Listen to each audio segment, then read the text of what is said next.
نہیں سمتا. ہنس کے گلے لگاؤ یا رو کے گلے لگاؤ, تم لگاؤ نہ لگاؤ, موت کراچی کے کھمبوں کی طرح ہے. کوئی قریب آتا ہے تو کھمبا بارش کے دنوں میں خود بڑھ کے گلے ملتا ہے اس سے.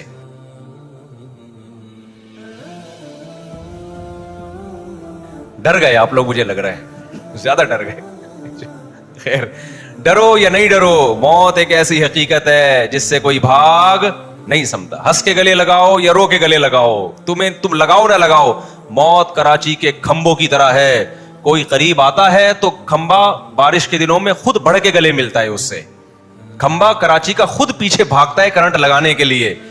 تو اسی طرح میرے بھائی, اینما تکونوا یدرککم الموت, اللہ کہتے ہیں جہاں بھی جاؤ گے موت تمہارے پیچھے پیچھے خود آئے گی. وہ سلیمان علیہ السلام کا واقعہ ہے نا, پتہ نہیں صحیح ہے غلط ہے, لیکن بہرحال اس سے جو سبق ملتا ہے وہ سبق بالکل درست ہے. کہتے ہیں سلیمان علیہ السلام کے دربار میں ایک جو موت کا فرشتہ ہے نا وہ انسانی شکل میں آیا اور ایک بندے کو گھور گھور کے دیکھنے لگا. وہ بندہ حیران, یہ مجھے اتنا گھور کے کیوں دیکھ رہا ہے.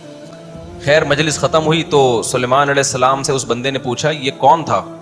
سلیمان علیہ السلام نے فرمایا موت کا فرشتہ تھا, تجھے گھور گھور کے دیکھ رہا تھا. ٹھیک ہے نا. اس بندے نے کہا بیٹا میرا ٹائم لگتا ہے, آ گیا.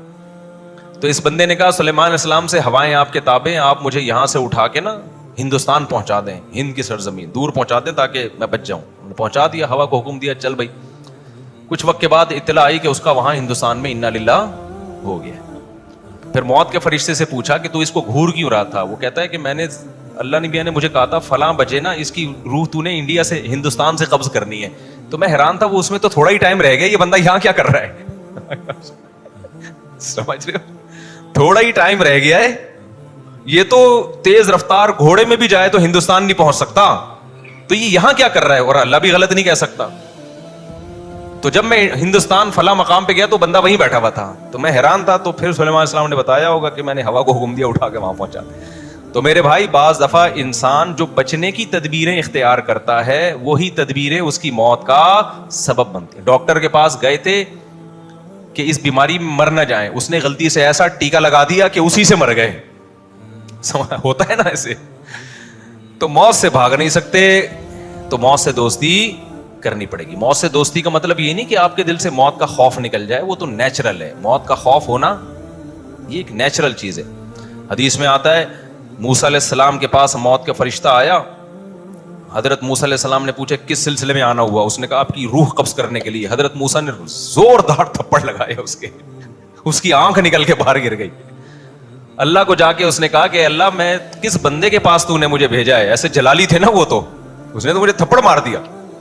تو طبعی چیزوں کا خوف جو ہے نا, یہ جو موت ہے یہ طبعی چیز ہے. جب بھی آتی ہے انسان ڈرتا ہے. اس میں کوئی نیک یا بزرگ ہونے سے تعلق نہیں ہے, یہ نیچرل ہے. بعض لوگ خام خواہ میں فنٹر بننے کی کوشش کرتے ہیں, ہم بم سے نہیں ڈرتے. تو بھائی تو ہم تو ڈرتے ہیں, سیدھی سی بات ہے. یہاں کہیں اگر اطلاع ملی نا بم رکھا ہوا ہے, سب سے پہلے میں یہ رکھ کے نا میں بھاگوں گا باہر. یہ بتا دوں میں آپ سے, اللہ نہ کرے. ویسے تو یہاں تلاشی ہوتی ہے اور کیمرے ویمرے بھی لگے ہوئے ہیں. تو یہ کوئی تقویٰ للہیت نہیں ہے کہ حضرت جی زلزلہ آیا, حضرت پھر بھی کھڑے ہوئے ہیں نماز پڑھا رہے ہیں نا. مرے گا سب کو مروائے گا ایسا حضرت. بم رکھا ہوا ہے, ڈر نہیں رہے, تو یہ خود بھی مرے گا, دوسروں کو بھی, دوسرے بھی پھٹیں گے اس کے ساتھ. حضرت موسیٰ علیہ السلام کو دیکھو, اللہ میاں نے حضرت موسیٰ سے کہا کہ یہ لاٹھی زمین پہ پھینکو. موسیٰ کو علیہ السلام کو پتا تھا یہ اللہ کہہ رہا ہے, اللہ غلط بات نہیں کہہ سکتا اور اللہ مجھے نقصان بھی نہیں پہنچا سکتا. جب لاٹھی زمین پہ ڈالی ہے وہ سانپ بن کے دوڑنے لگی. قرآن کہتا ہے موسیٰ علیہ السلام ڈر کے فرار ہوئے, بھاگے. وَلَمْ يُعَقِّبْ, اتنے خوف زدہ ہوئے کہ پیچھے مڑ کے بھی نہیں دیکھا. حالانکہ اللہ میاں کہہ سکتے تھے اے موسیٰ میں نے سانپ بنایا ہے نا اس کو, تو اس سے کیوں ڈر رہا ہے. تو حضرت موسیٰ کیا کہتے اے اللہ تو وہ باقی سانپ بھی تو نہیں بنائے ہیں جتنے دنیا میں سانپ ہے. تو سانپ کا کام کیا ہے, ڈسنا. تو مجھے ڈر لگ گیا, میں فرار ہو گیا. پھر اللہ نے وحی نازل کی, یا موسیٰ اقبل ولا تخف, اے موسیٰ واپس پلٹ, خوف نہ کر. سنعیدها سیرتها الاولی, ڈر کے بھاگ مت بلکہ سانپ کو پکڑ لے, جیسے ہی پکڑے گا ہم اسے دوبارہ لاٹھی بنا دیں گے. یہ بھی اللہ نے تسلی دی, کیونکہ اللہ اگر کہتے نا ایسے پکڑ لے اس کو, پھر موسیٰ علیہ السلام ڈر رہے ہوتے کہ اللہ تعالیٰ جو ہے نا سانپ کو پکڑوا رہے ہیں مجھ سے. تو اس لیے اللہ نے پہلے بتا دیا کہ جیسے ہی ہاتھ لگائے گا یہ سانپ دوبارہ کیا بن جائے گا, لاٹھی بن جائے گا, لاٹھی بن جائے گی.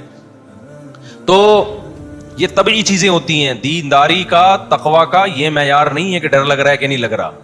دینداری کا معیار یہ ہے کہ اللہ کا اتنا خوف پیدا ہو جائے کہ آپ سے کبیرہ گناہ چھوٹ جائے بس, اور اتنا خوف پیدا ہو جائے کہ فرائض و واجبات آپ سے پورے ہو جائیں. باقی ڈرنا, بہادر ہونا, اس کا انسان کی نیچر سے بھی بڑا گہرا تعلق ہے. جو دل کے مضبوط ہوتے ہیں بے دین ہو کے بھی بہادر ہوتے ہیں, جو دل کے کمزور ہوتے ہیں دیندار ہو کے بھی بزدل ہوتے ہیں. بعض دفعہ ایسے بزرگ گزرے ہیں, بڑے بڑے بزرگ تھے لیکن ان میں خوف تھا. کیوں؟ دل کیا تھا ان کا؟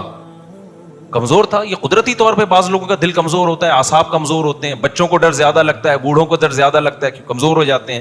تو ان چیزوں میں دین نہیں ہے. کلپ بھیج رہے ہوتے ہیں نا لوگ, زلزلہ آ رہا ہے اور امام صاحب جناب کھڑے ہوئے ہیں, ڈرے ہی نہیں. تو یہ امام صاحب نہیں ہے, یہ پتہ نہیں کیا ہے. یہ خود بھی مریں گے اور پبلک کو بھی مروائیں گے. خدا نہ خواستہ ذرا سا بھی کوئی ہل ول ہونا فوراً خود بھی بھاگنا, اور میں تو پتلی گلی سے یہاں سے نکلوں گا. اگر اللہ نہ کرے ہمارے یہاں زلزلہ آیا, اللہ ہمیں اس مصیبت سے بچائے, لیکن آئے تو خود بھی بھاگو. کوئی اللہ پہ ایسا توکل کرنا کہ نہیں جی اللہ بچائے گا, اللہ نے کبھی نہیں کہا کہ میں بچاؤں گا. اللہ نے کہا زلزلہ آئے گا تو خود بھاگ, خود بچ گیا تو بچا لوں گا ورنہ نہیں بچاؤں گا.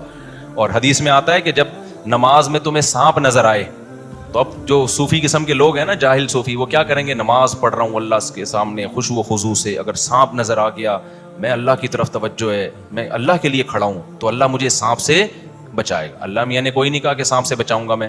حدیث میں آتا ہے, نبی نے فرمایا جب تمہیں نماز میں سانپ نظر آئے تو کیا کرو؟ سانپ پکڑو, سانپ کو مارو جا کے. نماز ٹوٹ جاتی ہے اس سے, لیکن سانپ کو مارنا پڑے گا, کیونکہ سانپ کے چکر میں نماز تو ویسے ہی ٹوٹے گی آپ کی. نہیں مارا نا اور بھی بہت کچھ ٹوٹے گی, وضو بھی ٹوٹے گا ساتھ میں, نماز بھی ٹوٹے گی, اور سانپ کو اگر نہیں مارا نا, جب وہ قریب آئے گا تو نماز بھی ٹوٹے گی, ساتھ میں وضو بھی ٹوٹے گا. سانپ کا نہیں, آپ کا وضو ٹوٹے گا. آپ سمجھ رہے, سانپ کا ٹوٹے گا. خیر,